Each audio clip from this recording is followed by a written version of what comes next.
Hey, what's up guys? This is Robin from robin1.blogspot.com. Today I have with me the Huawei Mate 9 Pro.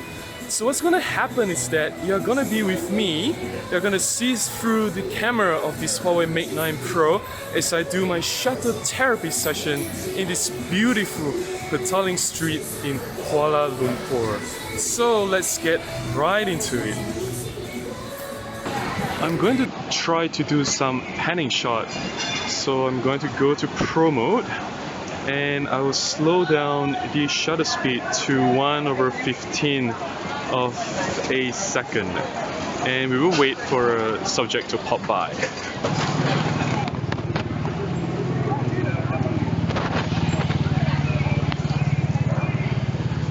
So there you see it, panning shot.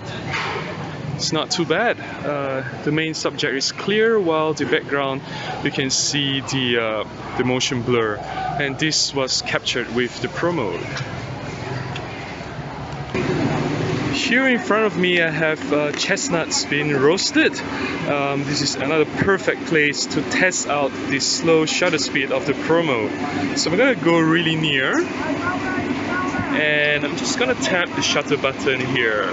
1, 2, and maybe for 1. And let's review the photograph.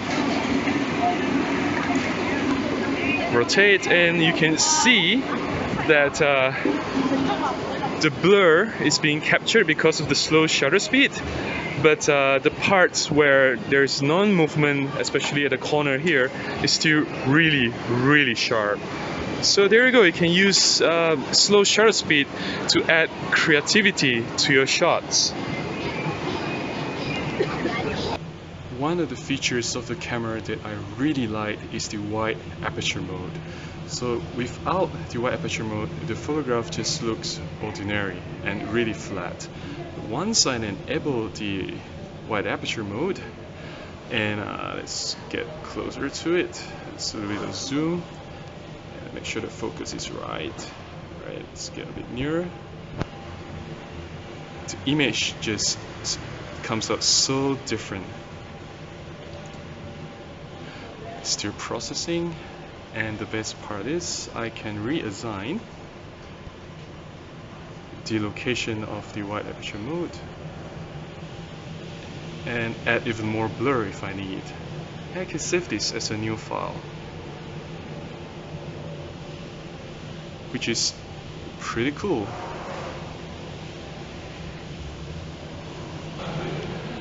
I'm gonna continue using the wide aperture mode for the shot of these flames. Let's activate it. There it is. Focus and capture. Focus one more and capture. As you can see, the background blur is really beautiful. Just gonna do some minor adjustments.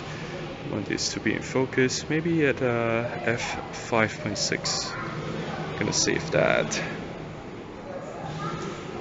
That's lovely. You can see the details there, it's amazing, and yet you can get some creamy smooth background. Next, I'm going to attempt to shoot using the continuous burst mode. To do that, all you have to do is just press and hold the shutter button. But let's wait for something interesting to walk by. Alright, here we go, focus. And we are done.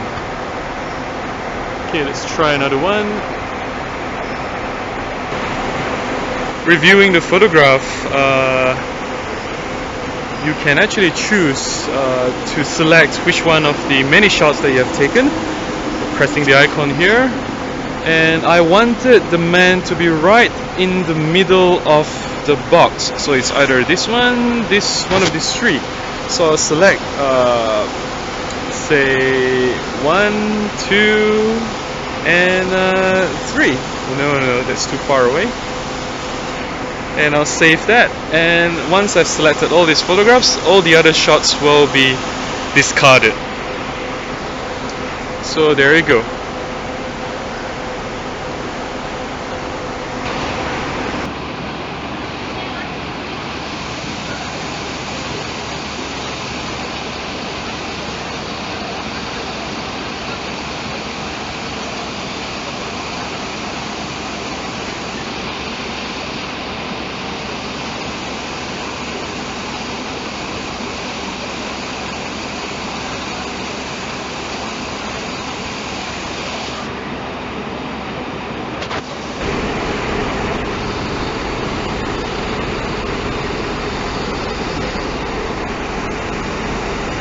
Hey, I'm no longer in Petaling Street, I'm now in New Central, and there's this really cool architectural structure. I'm gonna go to monochrome mode, and I'm gonna go low angle, and I'm gonna shoot. Right, there it is. Alright, let's take a look at what we have taken.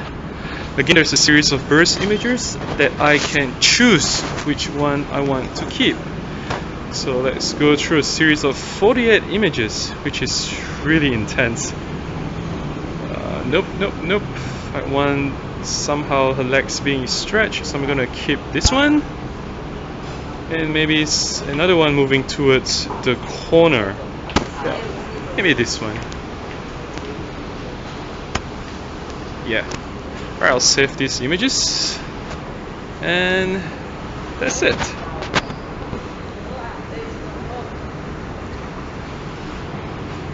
Looks really good in monochrome though.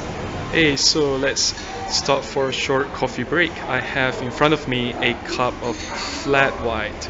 So when you shoot food with a wide angle lens, it is pretty much difficult to deal with all this messy background. And when you go close, there is the ugly distortion to deal with. So one of the tips that I can share with you is for you to zoom in a little bit. So there you go, you have much lesser background to deal with. So just make sure that your subject is in focus, and you tap, and let's go one more. And reviewing the image, let's see what we have here. So you get plenty of sharp, fine details here, which is amazing, right? And you don't have all this messy background in your image. I'm gonna capture a standard reflection shot here. This one and two. There we are. Perfect reflections. Cool. There are a lot of pigeons here feeding. I'm just going to wait until they fly away, and as you can see, I have a beautiful kale tower in my background. So just gonna wait for the birds to fly. Perhaps we'll get a very dramatic shot.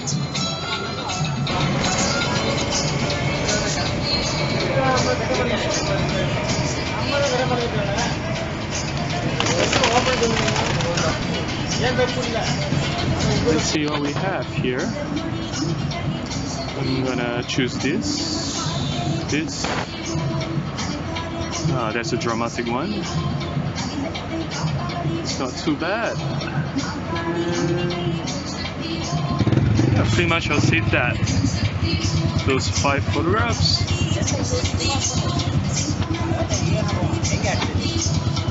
Look at that. It's pretty much dramatic.